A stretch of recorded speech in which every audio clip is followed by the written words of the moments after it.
স্বার্থপর এই দুনিয়া, খোদার কসম কারোর জন্য থামে না, বড় স্বার্থপর।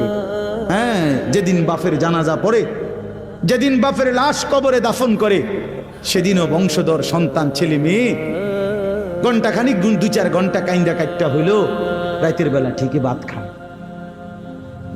হ্যাঁ, খায় না? পাশের ঘর থেকে খানা আনে, বাবারা ঠিকই খায়। স্বার্থপর দুনিয়া যে থামে না রে ভাই, থামে না দুনিয়া। ওই জন্য আমাদের কারোর জন্য থামবে না।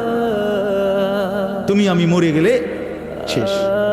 আবারও বলছি এই কথা, আমি মরে গেলে এরপরে পৃথিবী যত আধুনিকে হোক না কেন, আমার কি কথা বুঝছেননি? আমি মরার পরে যদি সবার ঘর স্বর্ণের বাড়ি হয়ে যায় তো আমার লাভ হইল কি? আমার মৃত্যুর পরে যদি সব মানুষ আধুনিক হইয়া সাঁদের দেশেও জায়গা, আমার ফায়দা কি?